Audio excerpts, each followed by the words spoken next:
Isang tulog na lang, Valentine's Day na. May mga gustong makatanggap ng bulaklak at may iba namang gustong maging praktikal. May regalo man o wala, may paliwanag ang eksperto sa kahalagahan ng love language sa isang relasyon. Yan ang ulat ni Angel Kim Pengosro ng PTV Cordillera. Simbolo ng pag-ibig ang bulaklak. Kaya naman sa tuwing araw ng mga puso, ito ang pangunahing hinahanap na pangregalo. Si Shani Lee, single man siya sa darating na araw ng mga puso, minimithi naman niya na balang araw ay makatanggap ng bulaklak bilang regalo. Hindi ko pa po natatry makatanggap ng flowers sa Valentine's. Parang ma-express din po yung mga love po nila sa tao. Si Angel na 3 taon nang married na namimili ng bulaklak para sa kanyang asawa, kitang-kita pa rin ang saya sa kanilang mata habang namimili. Ayon sa kanya, hindi nawawala ang bulaklak bilang regalo niya sa kanyang asawa sa kahit anong selebrasyon na kanilang ipinagdiriwang. Hindi ako mapapagod, bibilhan yung asawa. Hanggang tatanda kami, hanggang forever. Bibilhan ko talaga yung flowers sa asawa ko kasi ganun ko kamahal yung asawa ko. Para naman sa iba, pinipili nilang maging praktikal. Katulad ni Nanay Linda na graduate na umano sa pagtanggap ng regalong bulaklak. Nung kabataan namin, oo. Pero ngayong seniors na kami, bigas na lang, o kaya ganon. No need for the flowers dahil ang dami naman naming mga halaman. Ayon naman sa isang psychologist, mahalaga ang love language sa isang relasyon.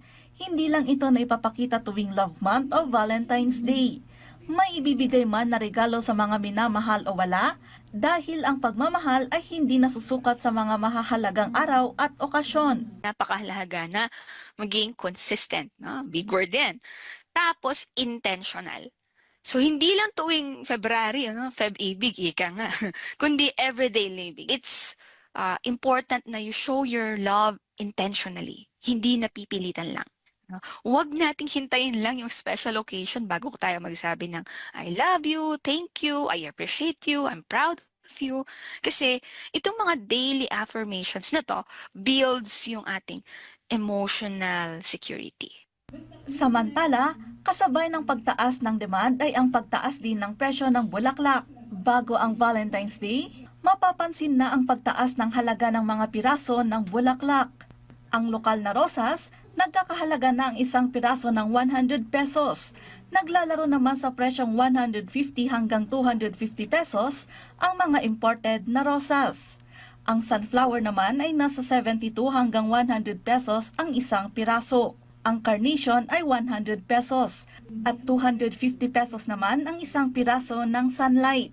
Para naman sa mga bouquet, makukuha sa presyong 250 pesos ang small bouquet, 500 pesos ang medium, 600 ang semi-medium, 800 ang large, at 1,000 ang semi-large. Pwede namang magpa-customize ng extra large na bouquet na nagkakahalaga ng 100 pesos pataas. Para naman sa mga allergic sa bulaklak, maaari rin namang piliing panregalo ang bouquet o artificial flowers na maaaring ipa-customize sa presyong 150 pesos pataas.